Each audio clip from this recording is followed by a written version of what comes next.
Hello, welcome back to Lit by the Fire. I'm excited you're here this evening. We've got a nice fire going, and I hope you are cozy where you're at.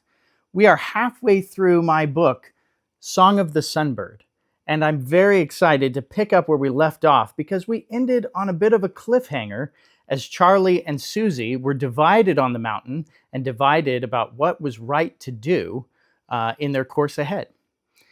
So let us, without further ado, begin with Chapter 7, Charlie's Folly. Does she really think she can go all the way back home by herself?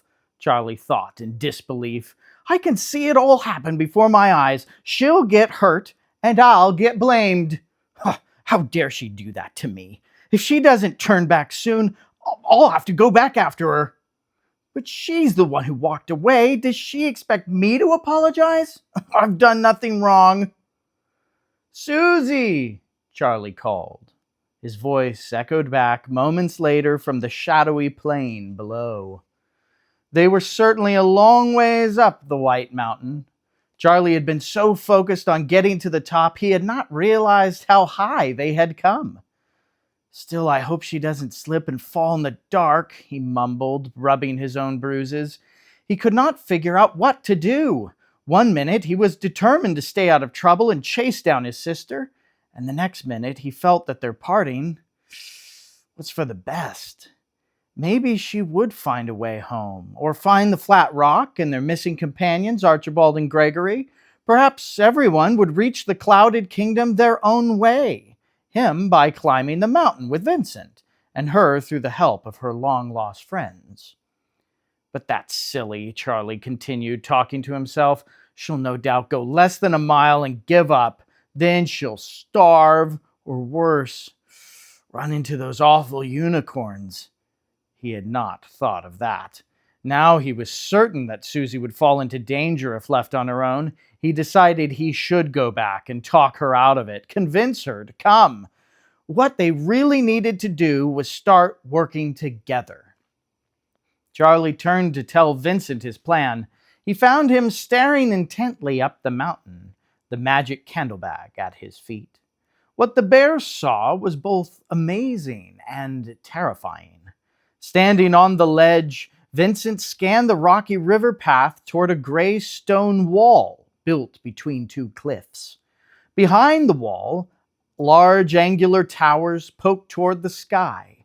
The whole thing struck the bear as funny because he had never seen anything like it before. When Charlie saw it, he knew it was a castle. Scattered around the outer wall were dead, barren trees. It reminded Charlie of a creepy Halloween house, except this was no joke, and Charlie felt scared. Is that the magician's castle? Vincent spoke to Charlie in whispers, as if he suspected spies were staring down at them from those distant towers. Charlie nodded. Then Vincent realized they were short one person. Where's Suzy? He asked. Oh, she's being difficult, Charlie answered, all of a sudden feeling a little embarrassed. She decided to turn back for home. I think I ought to go after her, because she'll probably get into trouble on her own. That's too bad, Vincent said simply. Then I suppose we part ways here. What? Charlie said. You're not going to come with me? I'm going to the peak, said Vincent gravely. I must see what's on the other side of the stars. The hungry curiosity in Vincent's eye drove him on. The bear pointed to the right of the castle, where a jagged path led up a cliff to the highest peak. There was the top of the White Mountain, in plain view, still some distance, maybe a mile, but within reach. It really did touch the sky. Some time back, Vincent had observed that the stars were growing bigger. The higher they climbed, the larger the holes looked. Moreover, the light was growing stronger. As the stars would pass by, they would illuminate the whole peak as bright as daylight. So what was on the other side of the veil, that illusion they called the night sky? Vincent shouldered the bag and started forward. He was determined to find out. Charlie felt a little uncomfortable watching Vincent leave with the magic candles. "But what about Suzy?" the boy asked, not knowing what to do. "She's your sister," the bear replied, unconcerned. "You do what you have to." Charlie was torn in two. He wanted more than anything to climb the mountain with Vincent and let his sister be. Oh, he was angry with her, furiously angry. Why did she have to abandon him now? As Vincent walked further and further away, Charlie saw his chances of standing on top of the world and seeing the other side slipping away. "Wait!" Charlie cried, but Vincent would not listen. Nothing could shake the bear from his fierce curiosity. Finally, Charlie made a foolhardy decision. He would go with Vincent to the peak and take a look through the hole. Then he would turn back for his sister. He would do both, as quickly as he could manage, to be sure. "I'm coming!" Charlie shouted, running after him. Without a word, the two adventurers put Suzy out of their minds and set out for the peak. They snuck through a field of dead trees, carefully avoiding the magician's castle, and eventually coming to the base of the final cliff. It was a perilous climb. Vincent and Charlie frowned and fixed their gaze upward. The fun and excitement that had meant so much on their journey earlier now seemed almost childish. Charlie felt a little guilty. He had sacrificed everything to get to the top. Was it really worth it? "Look," Vincent whispered. Above their heads, the stars were like giant saucers in size. The light shone brilliantly. "The constellations have changed. The serpent is in the sky now." "What does that mean?" Charlie asked. "I don't know," he stated suspiciously, "but we'd better hurry." The bear started to climb the jagged path, and Charlie followed. They had gone halfway to the top when suddenly the whole peak burned in orange light. A star hole had moved over their heads. Immediately, it was uncomfortably hot. The wind kicked up and whipped against their skin. It pierced and stung and threatened to tear them off the mountainside. Charlie gripped the rock so intensely that his knuckles turned white. He feared the magician or the Sunbird, wanted to destroy them. If he died, he hoped his sister would be all right. Oh, he wished now he had gone back to be with her. Once the star hole had passed, everything was again calm. Vincent heaved himself up the last rocky ledge and stood tall and proud at the top. His green robe hung in tatters from their journey. He gave Charlie a hand, and at last they both stood on the peak of the White Mountain. There was little space to move around. On all sides, it was practically a sheer drop. Looking around, they could see everything in the shadowy Heartlands. The ocean, where the kids had first surfaced. The dark wood. The dry river path meandering through the plains and up the mountain. Vincent and Charlie could even see down inside the magician's castle, but it was too dark and murky to make anything out. But the wildest thing about standing at the top was that the black sky stretched just over their heads. It appeared completely flat, like a ceiling. In fact, Charlie could reach up and touch the surface. It felt like heavy fabric, and it spun over the land like a giant loom. Vincent tried to poke a claw through it, but there was no breaking the strong magical threads that held it in place.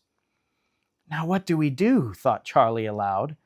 "We wait for a star hole to pass by, and then we jump through," Vincent said fearlessly. "It is our only hope of seeing the kingdom beyond the sky." As luck would have it, just at that moment, a star slid across the sky, heading right in their direction. Who should go first?" asked Charlie nervously. He was trembling. "I'll do it," Vincent said. "You hold the candles and toss them through after me."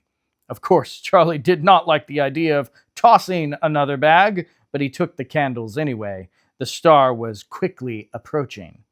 The bear posed on his haunches.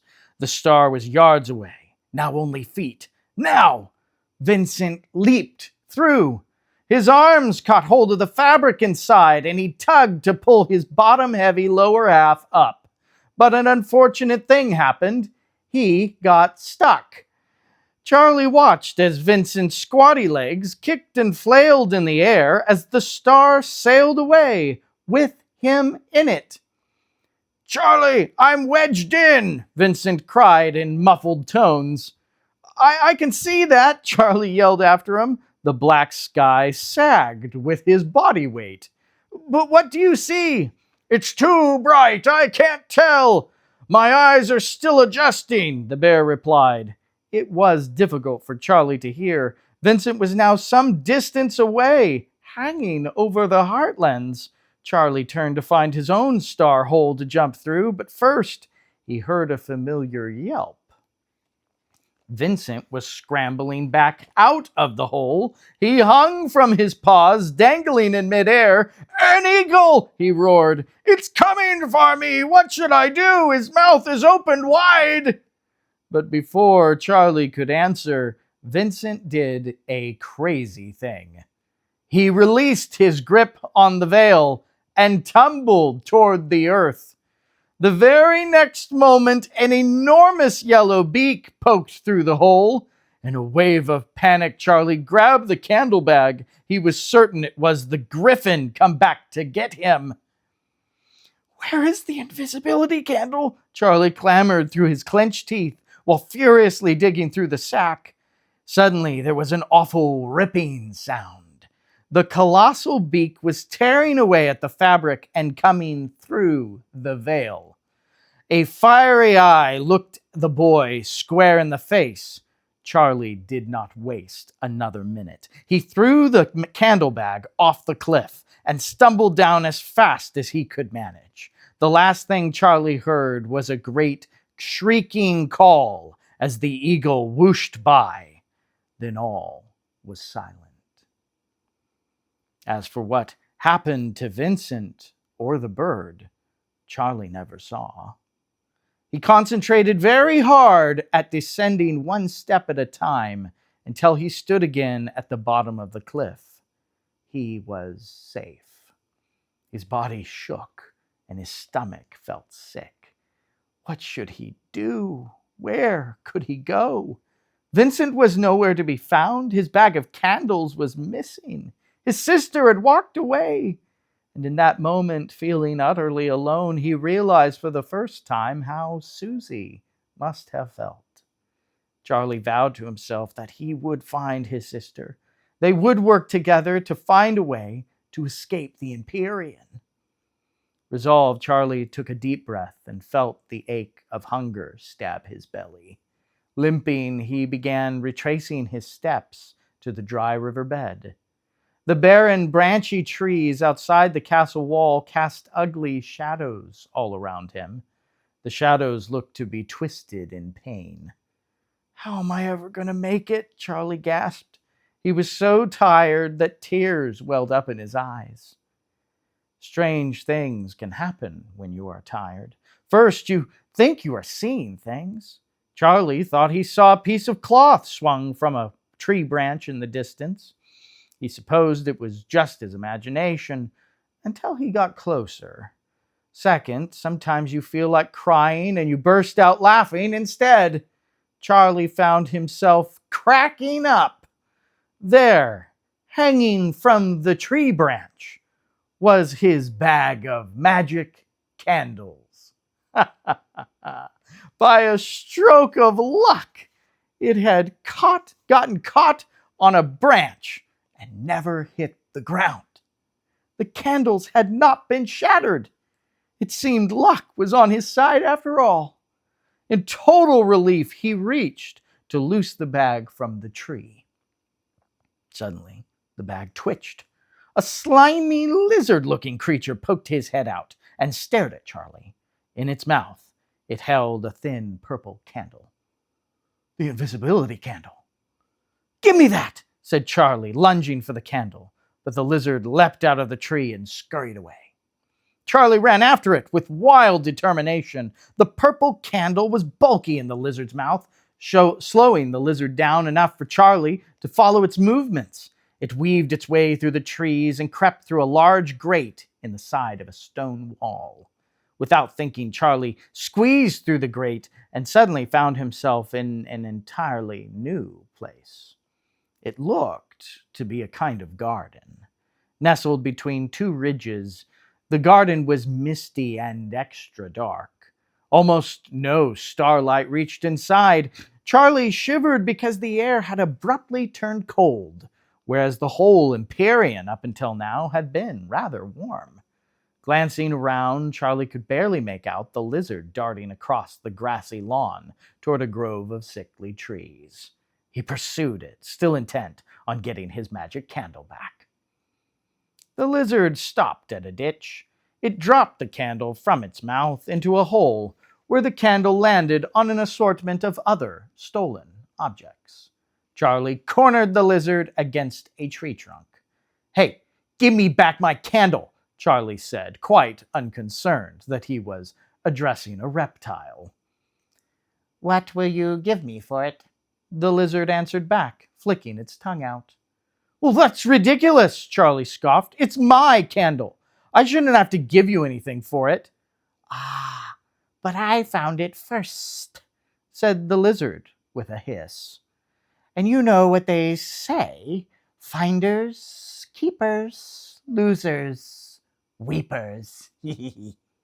Charlie was upset. "Look, I don't have anything. I'm not even supposed to be here. But that candle was mine, so give it back. I'm bigger than you know." "And I'm faster than you," the lizard spit. "You should be more careful. People lose things on the mountain all the time. For instance, someone lost this charming silver watch this very evening." The creature retrieved a delicate wristwatch from the hole and dangled it before Charlie's eyes. The boy reeled backwards in disbelief. It was Suzy's watch. "Where did you find that?" he bellowed at the lizard. "Finders, keepers," it taunted back. "If you must know, I found it outside by the grating. It appears some boy or some girl must have dropped it when they climbed through." "Where did they go?" Charlie demanded. The lizard answered, "It's hard to say. I assume they were going inside the castle, of course. What he or she was looking for, I have no idea. I hear the magician keeps strong spells around his castle, and it wouldn't do any good to go exploring inside without magical protection." The pieces of the story began to fit together in Charlie's mind. He now realized he was in the castle courtyard, in a dark and misty garden. It seemed his sister must have turned back and come after him and Vincent after all. She probably thought they had ventured into the castle. Oh, the dreadful truth made Charlie feel like the world was crashing around him. "She's surely been captured by the magician, and it's all my fault. I never should have left her alone," he whispered silently to himself. The guilt made his cheeks flush and his ears burn. The lizard stared back at him curiously through its blinking black eyes. "I need the candle," Charlie told the lizard. "What will you give me for it?" it replied slyly. He had no choice. Charlie pulled out his grandpa's compass with the crest of the Sunbird emblazoned on the lid. "Here, this compass should do for the trade. Now give me the candle." "Is it a magic compass?" the lizard asked, as Charlie placed the compass on the ground. I don't suppose it is. I've never traded for anything so cheap. The lizard brought out the purple candle and swiftly dropped it at Charlie's feet.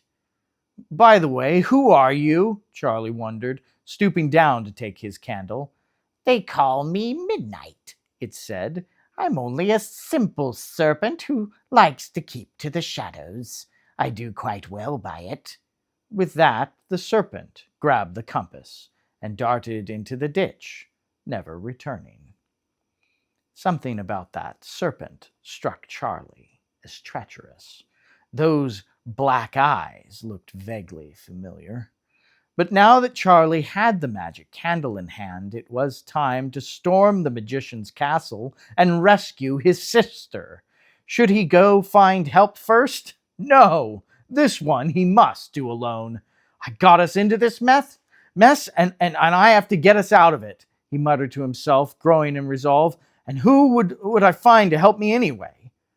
He worked his way back into the center of the courtyard. Though it was dark, Charlie's eyes had adjusted, and now he could make out a sunken pool which had long since dried up. Apparently, the White Mountain used to spring forth water at this very spot. It would spill over into a gully, stream down the castle grating, and eventually travel down the mountain as a great river which watered the Heartlands. When did it all dry up? Charlie looked closer. In the center of the empty pool was a crusted hole, much like a bathtub drain. That must be where the water rose from, Charlie mused. He could see now curling wisps of steam or smoke rising from the hole. He put his hand forward to touch it. Ouch! The smoke scorched his hand. It was hot, as if it had come directly off an open flame. What was inside this mountain anyway? As Charlie put his fingers in his mouth to ease the burn, an idea hit him out of the blue. Perhaps he could use the hot smoke to light his magic candle. Charlie carefully bent the wick into the hole. The purple wax loosened and melted. Come on, Charlie fussed. Suddenly, a tiny spark shot out of the hole and ignited the tip. The purple candle glowed steadily with deep blue fire. The next moment, the scent reached his nose. It was a waxy smell, but almost like a box of crayons. But there were flavors of grape leaves and lilac flowers. Charlie's hand began to mysteriously fade. His body and his clothing, after a few more seconds, had completely blended in with the shadowy trees. New courage filled his heart as he found he was completely invisible. Only the candle still appeared in his invisible hand, but it would be a small matter to keep that hidden. Finally, Charlie stepped up to the iron gates of the castle. Through the mist, the tall towers loomed overhead like giant gray statues. Which tower was Suzy in? Would he stay invisible long enough to allow him and his sister enough time to escape? Setting his worries aside, Charlie focused on simply getting inside. He hoped his luck had not run out. Sure enough, on the left, a wooden door had been left ajar, and it gave him just the opportunity he needed. The invisible Charlie snuck inside the castle, keeping the magic candle close and concealed. The wooden door, as if by a force of magic, silently swung shut behind him. All right, Chapter 8, Suzy's Flight. But the tale of Suzy's adventure after she and Charlie parted ways on that lonely mountain is another story. If Charlie had only known what had happened to his sister, he never would have followed the serpent's advice and foolishly gone into the magician's castle alone. If you remember, Suzy had refused to climb the steep path after her brother. For one, she was terribly afraid of losing her balance and falling to her death. But that was only the beginning. There were 100 doubts, like little spiders swarming inside her heart. Suzy feared to think of them. The most dreadful fear that made her blood turn cold was that she could not trust her brother Charlie. She wildly imagined he was secretly leading her to the magician's castle where she would be captured. As you know, these fears were ridiculous. Had Suzy been less tired and less hungry and less overwhelmed by her situation, she might have thought them through. And had Charlie been more focused on his sister's concerns than on his own plans, they might still be together. But this was not the case. Suzy chose to chase her fears all the way back home. Home was what she wanted more than anything else in the world. With big, sobbing tears, she walked the path down the mountain and did not look back. Just wait and see if he comes after you, Suzy. Then you'll know if he really cares about you, Suzy said bitterly to herself. Whether it was in her head or out loud, she could not remember. If he doesn't come, then you'll know he really only cares about climbing his stupid mountain. He never really wanted to see the Sunbird in the first place. She cried in this fashion, telling herself horrible things. I'm alone. Nobody cares. If only we hadn't stolen Grandpa's key in the first place. Though Suzy was in an awful fit, she managed to watch her step down the mountain. It helped that the starlight followed her as she went, lighting her steps and helping her find her way. If you have ever cried for a long time, there comes a moment when you ponder what it was that made you cry in the first place. And then it becomes hard to keep crying, even though you really want to. Suzy had that exact experience. She was far away from her brother now, surely out of view. All that crying had been partly to show her brother how upset she was. But now there was no one. She let the supply bag drop to the rocky ground and sat down. At the time, it did not seem silly to her to leave her brother and go off by herself. She did this at home all the time when he bugged her. But now the reality of her situation hit, and hit hard. Charlie and Vincent had not come down to rescue her. She once thought she heard Charlie calling her name, but no one came. She was alone. If she was going to make it back to Grandpa's house, she had better figure out how to do it. Even if I get down the mountain and cross the plains, would she dare go back into that dark and tangled forest? And if I make it through that and reach the ocean on the far side, how would she swim back to Earth? Who would show her the correct path through the underground tunnels to Grandpa's basement? I'm never going to make it home by myself, she said, and started crying again. Through bleary eyes, she watched the stars slide through the sky and cast shifting pools of light upon the rolling foothills below. Suzy kicked a small rock and listened to it tumble down the slope. Suddenly she recalled something which had almost slipped her mind. The flat rock, Suzy whispered. Yes, the flat rock was down in those foothills. It was her hope against hope of reaching the clouded kingdom and being reunited with her friends. It would be quite a hike to find the flat rock, but, as Dad always said, the journey down is always easier than the journey up. Suzy felt tons better now, almost as if nothing bad had ever happened. Her brother could fend for himself, and she would do what was right. Wait at the flat rock, Suzy, she said to herself with a smile. Before starting on her way, the girl looked inside the tool bag to see if there was anything she really needed to bring along. The cooking tools were useless, now that there was nothing to cook. She dumped them out of the bag. Many of Vincent's inventions did not make sense without him there to explain them. She discovered a polished wooden stick that unfolded and locked into a pole. What use did it have? It could knock things out of trees. It might work as a walking stick, too. Suzy decided to keep it. What else? There was a small mechanical ball with a red button on top. A children's toy? Or maybe a toy fit for a bear cub?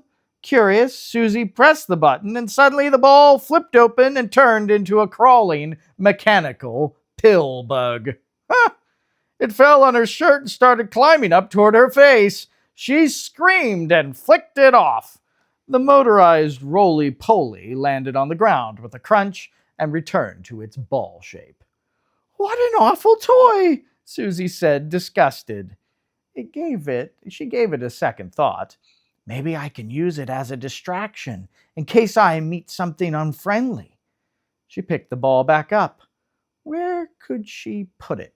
The last thing she wanted to have happen was to accidentally have it start crawling inside her pocket. She decided to hold it in her hand instead. The rest of Vincent's invention she left in the bag, and the bag she left behind on the mountain. With the walking stick in one hand and the roly-poly in the other, Suzy continued down the path of the dried-up river.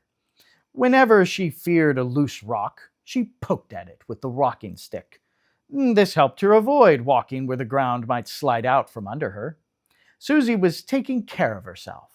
It occurred to her that perhaps she did not need her brother to look after her. Her tears were long gone, and she even felt happy. With every step, she was getting closer to the flat rock.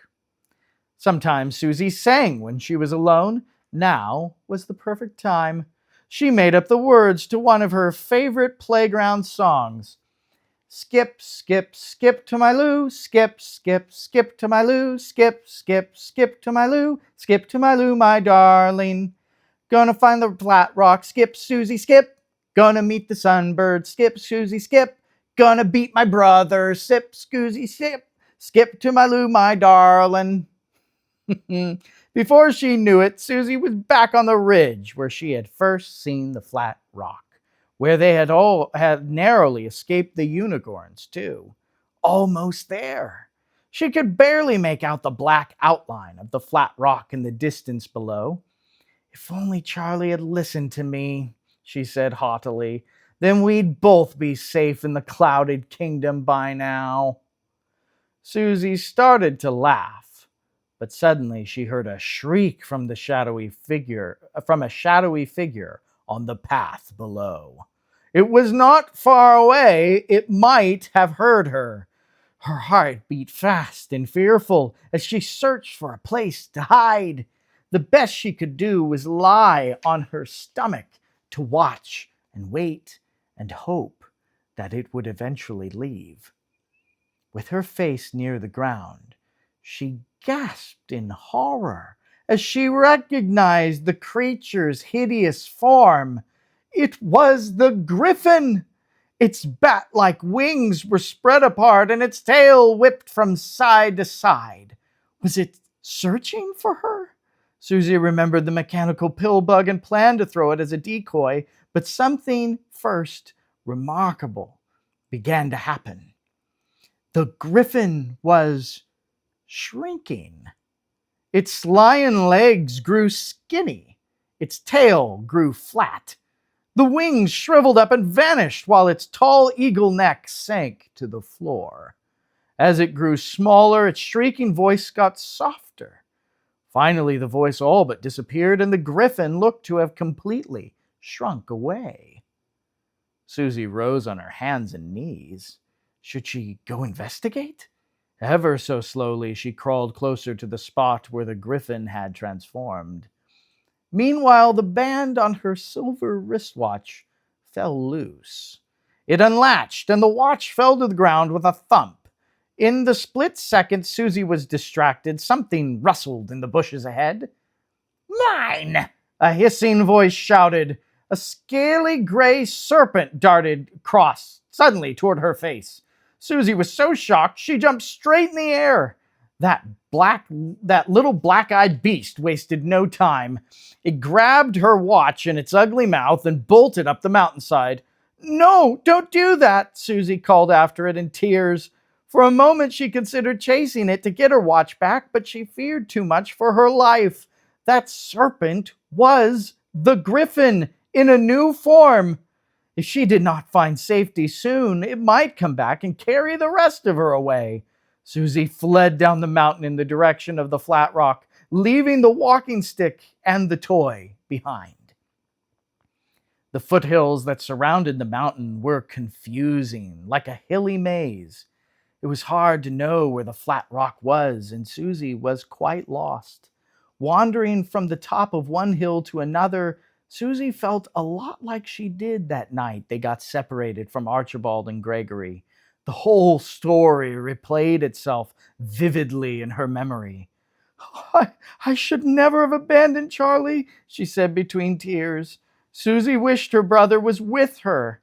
Though she was still so mad at him, she began to hope that Charlie had reached the top of the White Mountain and found a way into the clouded kingdom. Suzy sat on a hillside, exhausted like never before. Her eyes were sore. Her cheeks felt puckered stiff with crying so much. Her legs were about to fall off, and her heart was tired of being afraid. She looked up at the stars and did not know if the Sunbird was for her or against her. One particular star sailed overhead, creating a giant beam of light. It crossed in front of her and mysteriously stopped just over the next hill.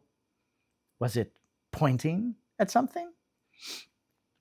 Suzy gave the last of her effort to follow the light. She climbed over one last hilltop where below, at last, the smooth white surface of the flat rock dazzled her eyes. To think the rock had been so close while she sat on the other hillside about ready to give up. With glee, she ran down and clambered onto its soapy surface. The flat rock was about the size of a typical playground sandbox or a backyard swimming pool. It was a perfect rectangle. Looking at how it sat on the ground, Suzy wondered if the rock had once stood upright and had been tipped over on its side. She stood on the rock beneath the light of the star hole above, full of anxious energy. She waited. Nothing happened.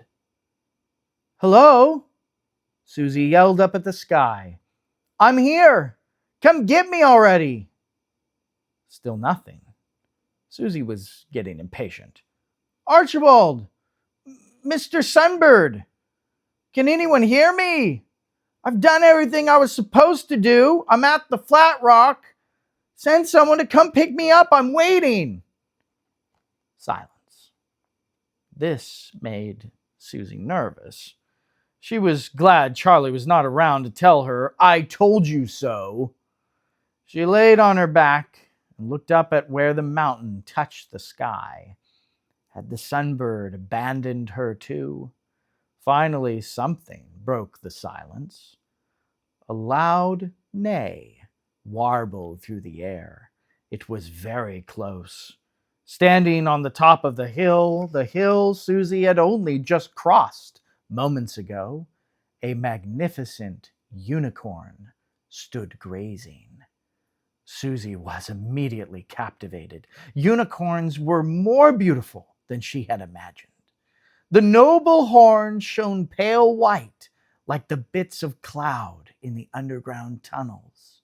The rest of the body was a dark shade of purple. Mysterious symbols were branded into its flanks, burning blue and bright. Suzy stood very still. She knew the unicorn was watching her every move. "Young girl," it bade in an ethereal pitch, "you must ride away with us." Suzy's heart pounded in her chest.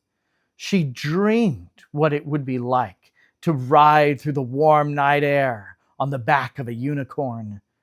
What should she answer? The unicorn bucked back on its hind legs and dropped its horsey jaw. A beautiful, melodic neigh came singing from its gut.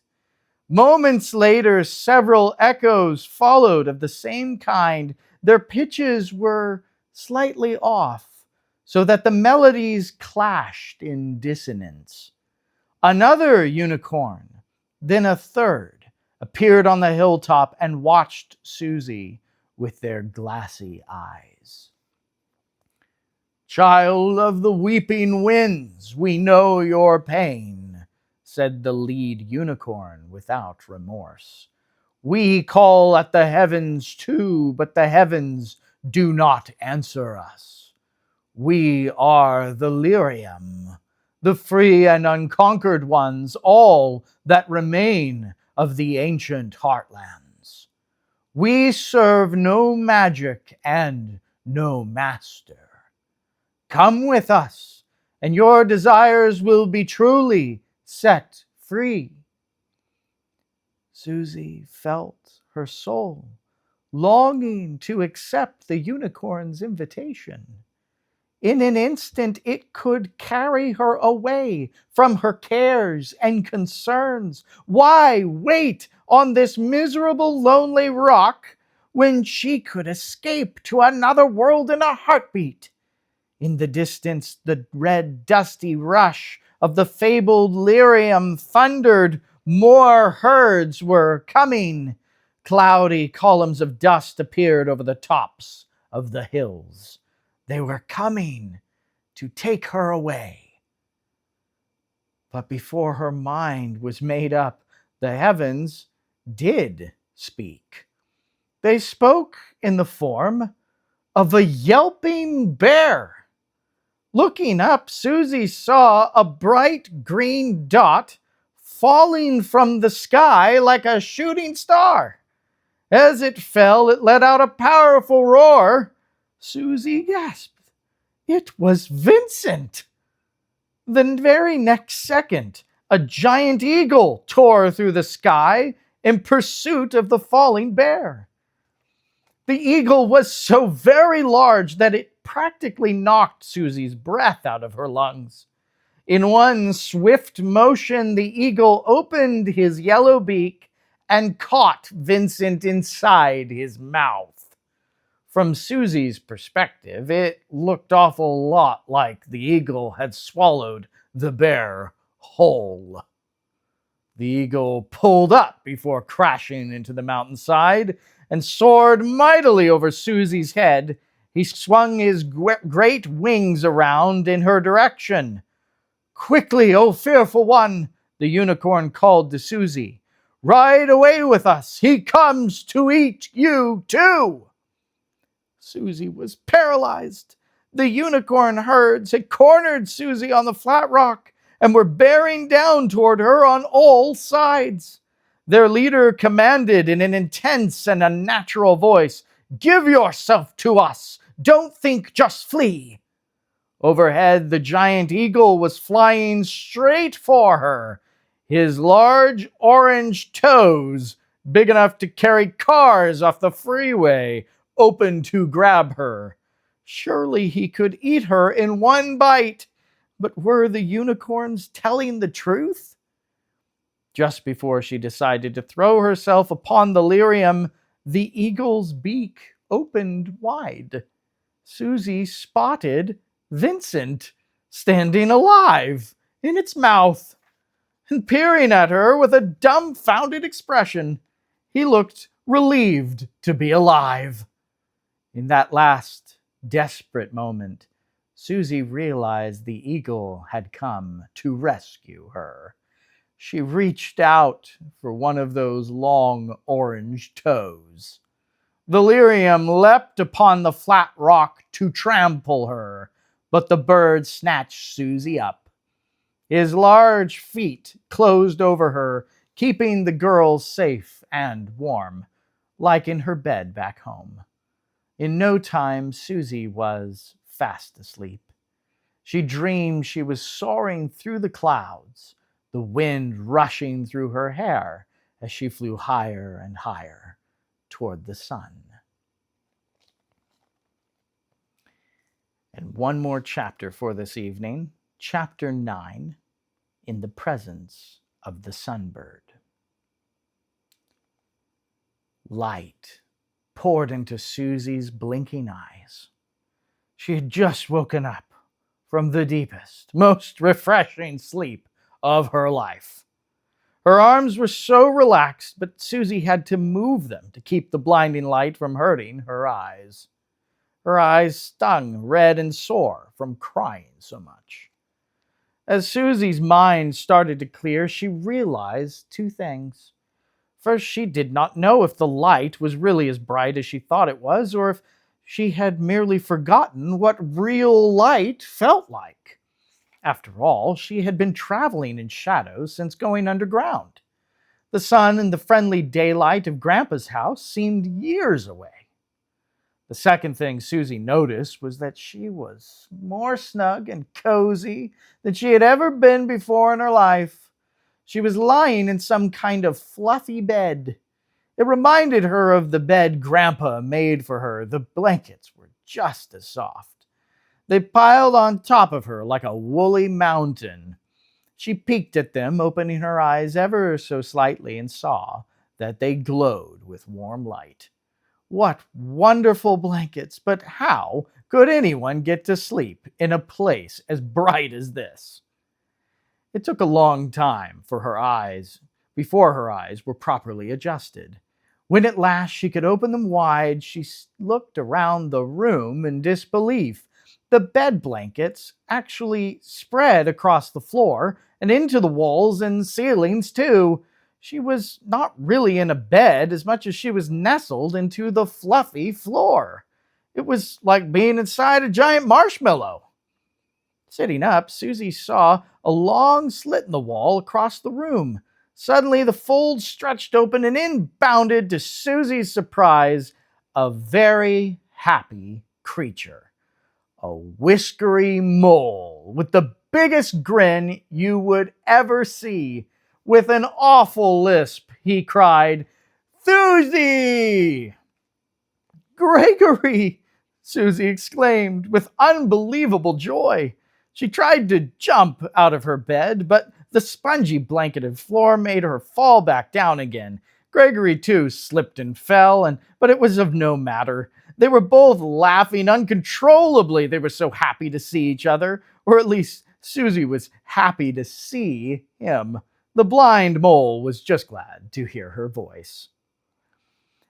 "I must admit I've been listening at the door since you arrived," he spoke, lisping the whole way. "King Gaylord wouldn't let anyone disturb him until you woke up." "I'm so relieved you are safe," she said between tears.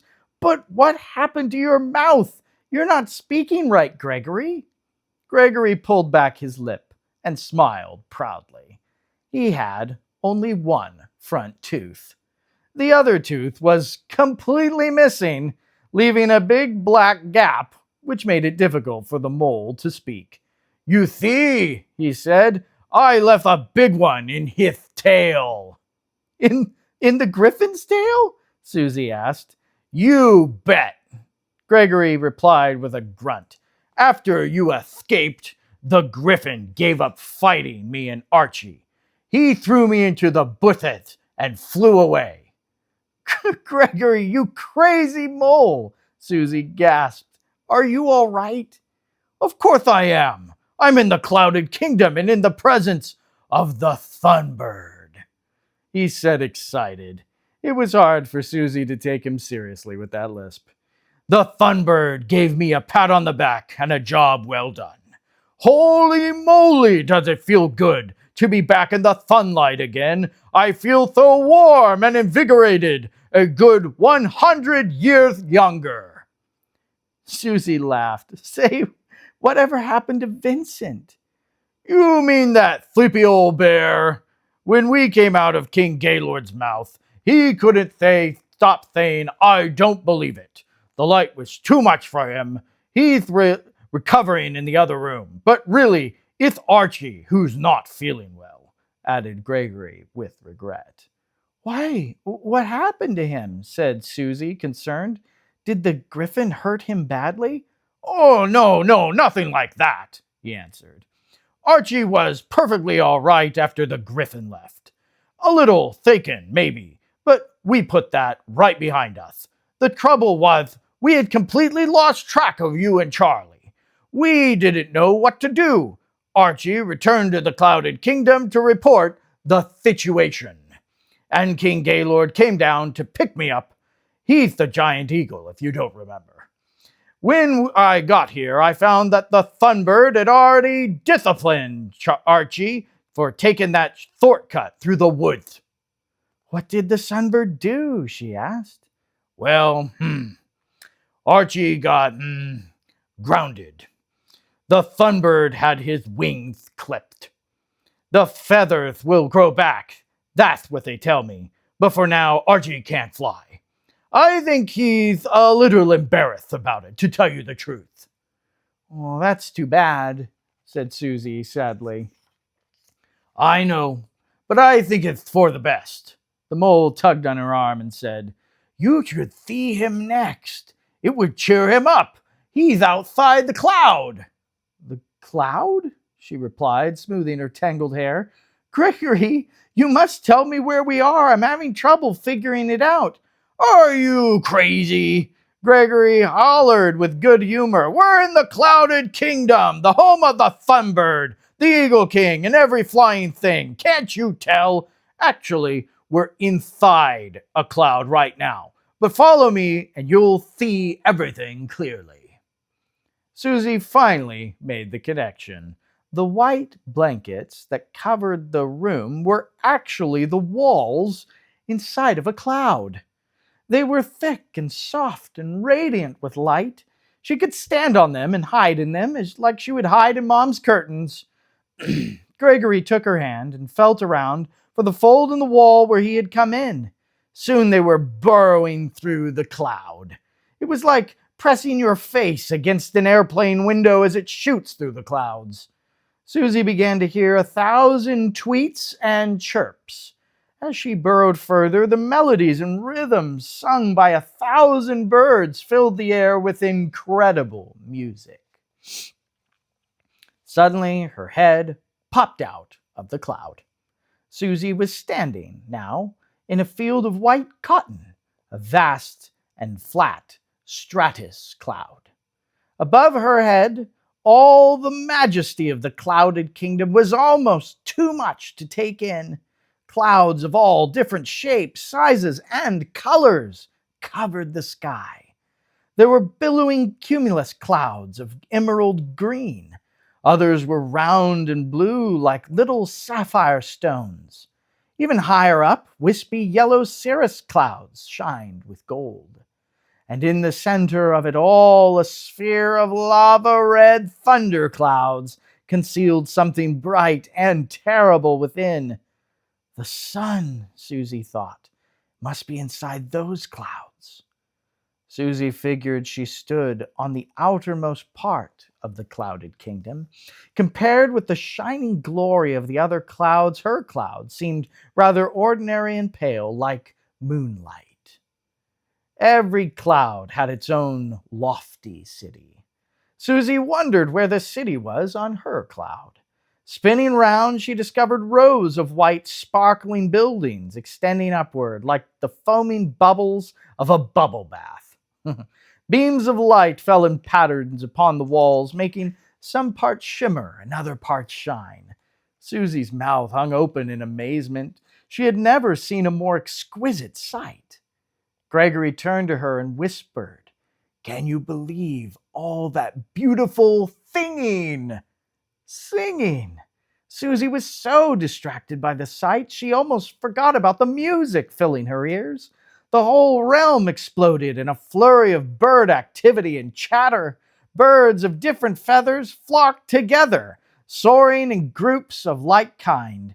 There was a formation of messenger pigeons, and there a line of noble cockatoos perched on a bridge. Suzy had to duck as a team of long, spindly birds whooshed over her head and began pecking at the sides of the building behind her. Small clods of cloud broke from the structure and absorbed into the cloudy floor. They were trimming the building to size. Those must be the cloud pecker birds that Gregory had talked about, thought Suzy. Though the birds chatted to themselves, each in their own bird language, the collection of their voices produced a harmony beyond compare. How funny it was to see so many kinds of creatures, some rather independent, others very social, all singing splendidly with each other. Suzy wondered if this was the way the world was always supposed to be, everyone getting along and working together. To think that such a lovely place as this sat at the center of the earth and she never knew about it. No one on earth could know that of the clouded kingdom and all the happiness its bird citizens enjoyed. Suddenly a mighty croon sounded like the blast of a royal trumpet. Out from a high golden palace came a giant flying eagle, the same eagle that had rescued Suzy from the unicorns.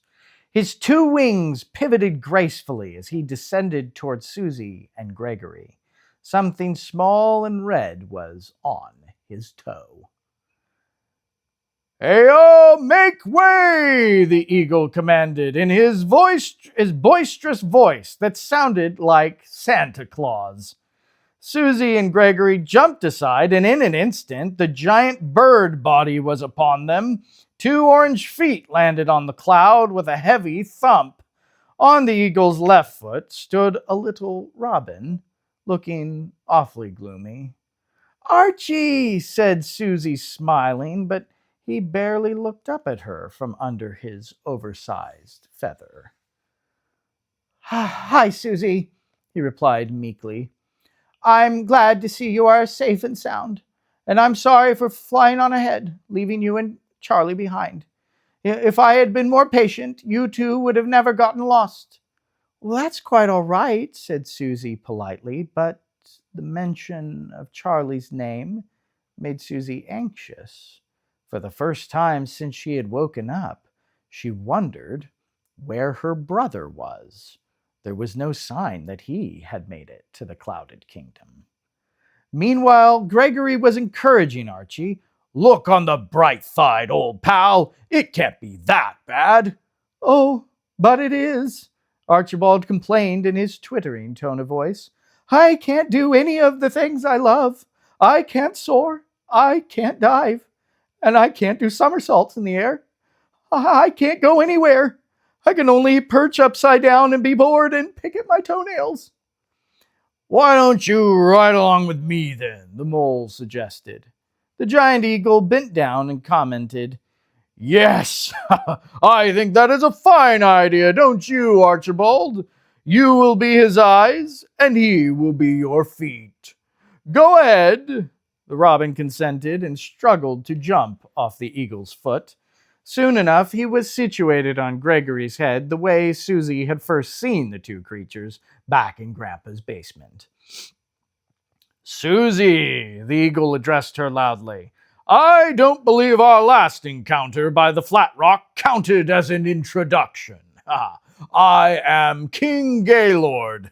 It's a modest title, really. I manage the affairs of the Sunbird and keep the place clean, and so on. We've been expecting you for some time. I am aware of the journey that brought you here and the difficulties you and your brother have faced. The Sunbird told me all I needed to know. He awaits your presence at the High Court and has sent me expressly to take you to him." To see the Sunbird? Suzy gulped. This was the moment she had longed for and dreaded all at the same time. What would the Sunbird say to her, especially since she had not come with Charlie? "Can I ask a question first?" Suzy pleaded. "Perhaps, but we must not delay," he replied. "Where is my brother?" she said. "Of that the Sunbird said nothing," Gaylord said. "You can ask him that yourself. I'm sure he will welcome your questions. Only now you must climb on my back, and we must be off." Suzy did not have a choice in the matter. As King Gaylord helped her upon his feathery back, her heart began to pound. She did not want to be left alone with the Sunbird without a friend nearby. "Wait," she cried. "Can Gregory come too?" "Oh, yes, I suppose that would be fine," Gaylord said. This invitation made the mole very happy. Ah, I'd give another tooth to be with a Sunbird again. Archie, you coming too? No, I think I'll stay behind. You have fun without me, said the robin. In truth, he was still a little sore with the Sunbird for having his wings clipped. With Suzy and Gregory secure on Gaylord's back, the eagle shot into the air like a catapult. Warm wind blew into Suzy's face, and she had to tuck down close to Gaylord's feathers to breathe easy. They were climbing upward toward that thunderous orb of clouds in the center of the clouded kingdom. Far down below, beneath the white stratus clouds, Suzy could see a black sheet faintly dotted with holes. It was the magician's black veil, wrapped around the whole kingdom, enclosing it and blocking the light from reaching the Heartlands. What a nasty trick! Suzy would never have dreamed such a bright and cheery world existed beyond the veil. King Gaylord passed through layer after layer of colored clouds. It got steadily brighter as they went. The lava-red clouds before them were bursting with beams of light. Suzy remembered the happy sun on her bed sheets at Grandpa's house, and she hoped this sun would be the same. Before Gaylord plunged headlong into the thunderclouds, he changed course and sailed toward a wispy yellow cloud that hung just outside.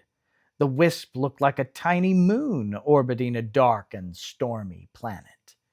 As they flew closer, Suzy watched the cloud take form and shape until it appeared for what it was, a magnificent golden temple. One ray of pure white sunlight broke through the thunderclouds and landed directly upon the highest point. Gaylord flew parallel to the cloud and invited Suzy and Gregory to jump off his back.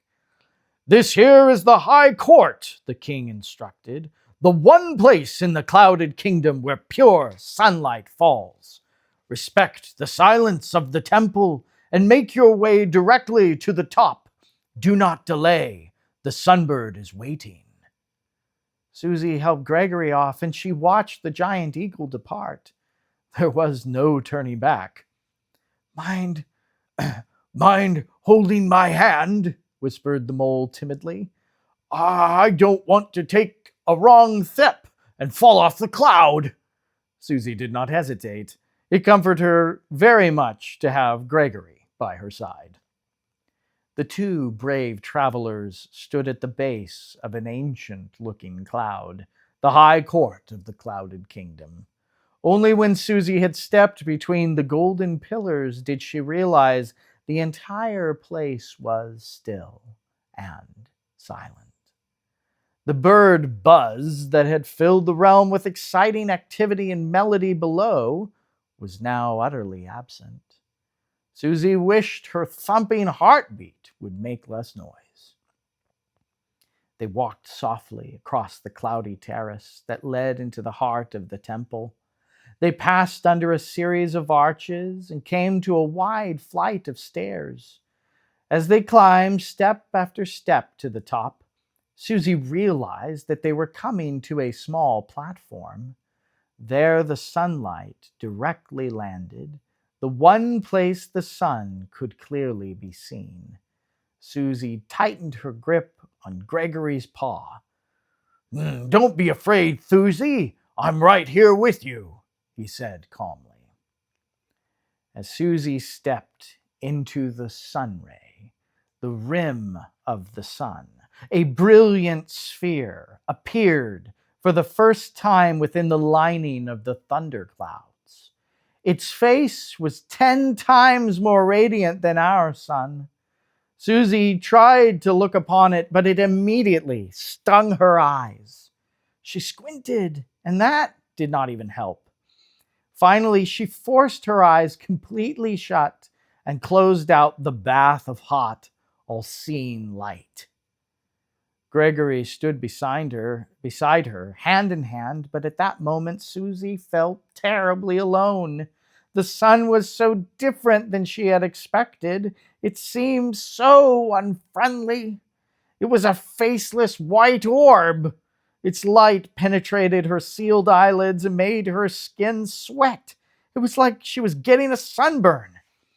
Her skin tightened and wrinkled, especially around her frowning forehead and squinty eyes.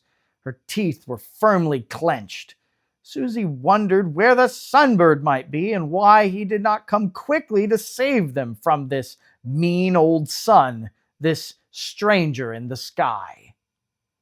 She turned to Gregory. She meant to ask if they could leave, but the look on his face shocked her. The mole was perfectly relaxed and calm, even confident and slightly smiling. Yet he was just as much in the sun as she was. How can he stand it? Suzy thought sourly. How come he's enjoying himself and I'm so afraid? That's when something happened in Suzy's heart which would take a long time for her to understand. She simply realized there was nothing unfriendly about the sun at all. It shone joyously in the sky like it always had before. It seemed instead there was something unfriendly about her.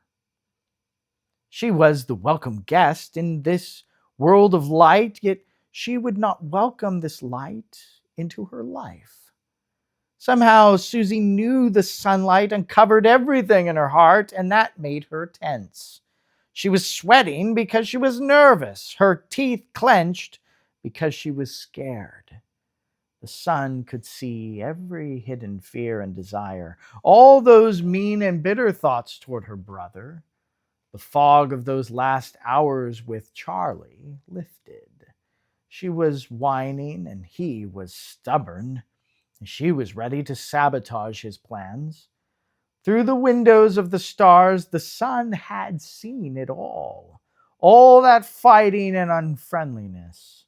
The veil was no barrier to him.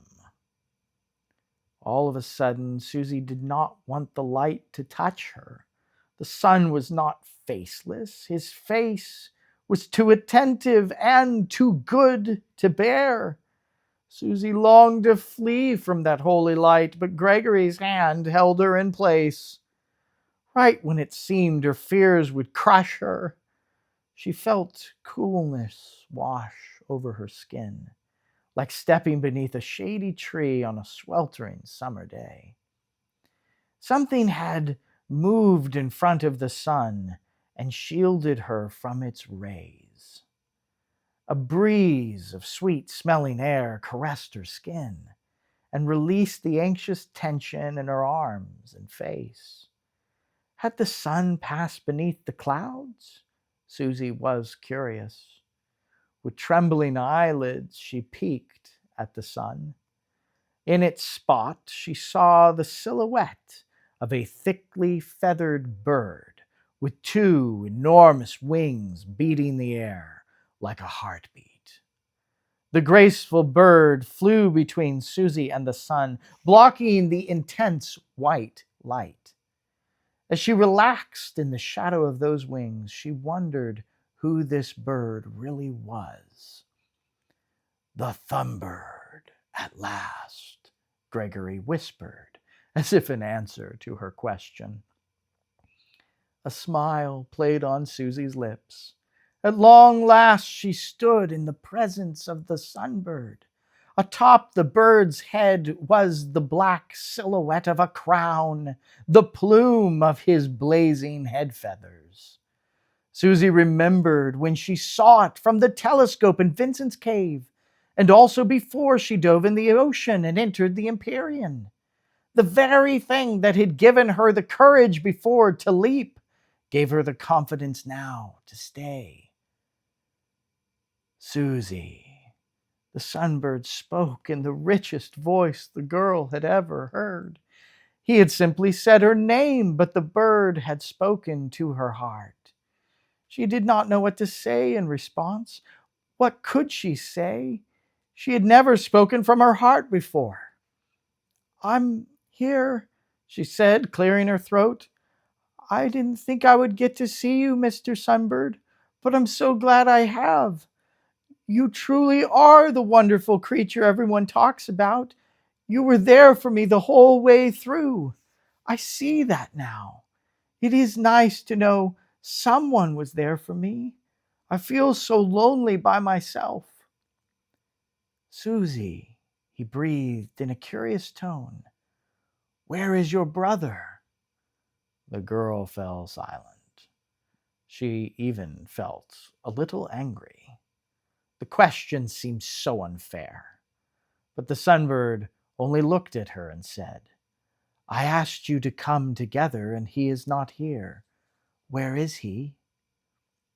Suzy pursed her lips. How could she explain all the details? How could she convince him that the details mattered a great deal? He went on without me, sir, Suzy stammered. All he cared about was climbing the mountain, and he pretty much left me behind. There was nothing I could do. I didn't want to get captured by the magician, and he wouldn't listen. Words were not accomplishing what she wanted. They died in the air. The Sunbird's silence was almost as dreadful as the light of the sun. I don't know what to say, she said defensively. It's not my fault.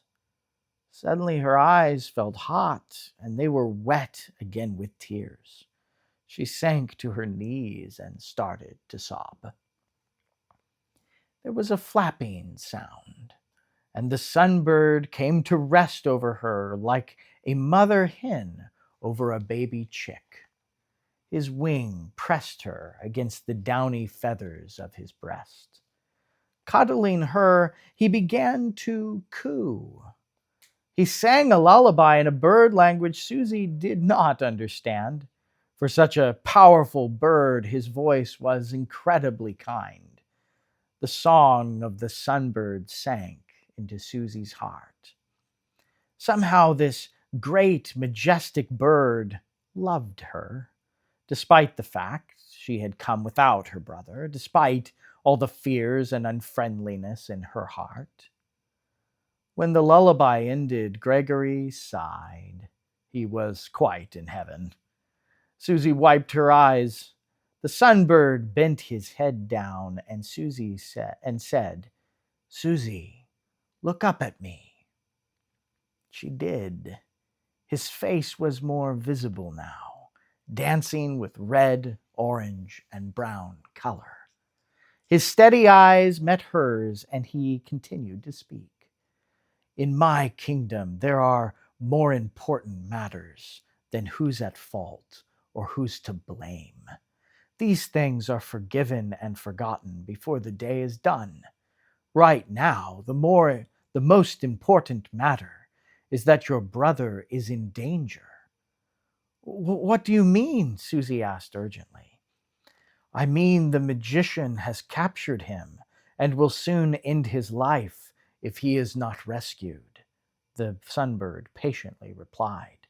You must understand, Suzy, that nothing happens in this world except by my direct knowledge and my permission.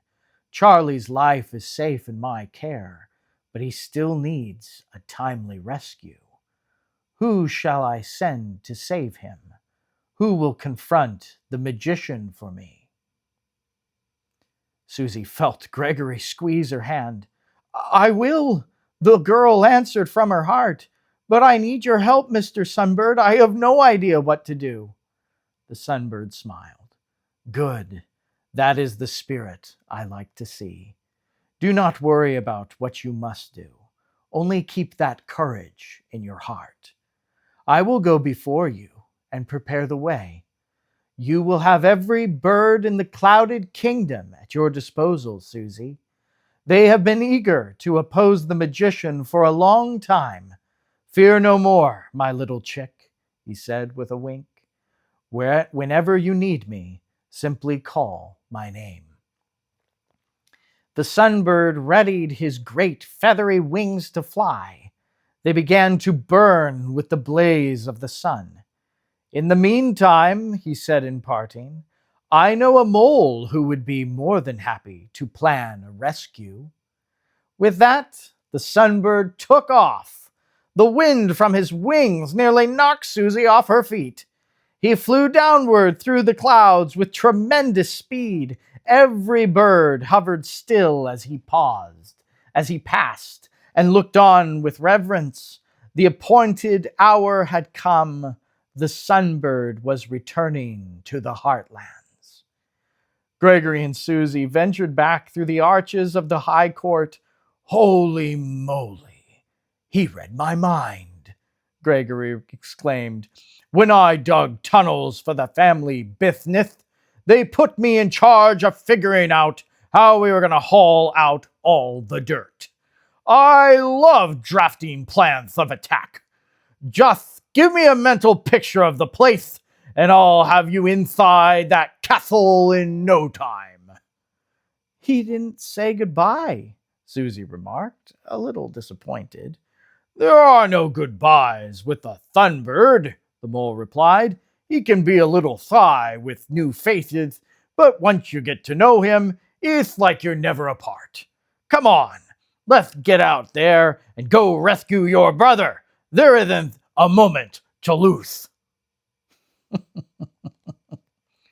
All right, that's the end of the reading tonight. We will pick up with chapter 10 next week and finish this book. So excited you're reading this with me, and we'll see you next week.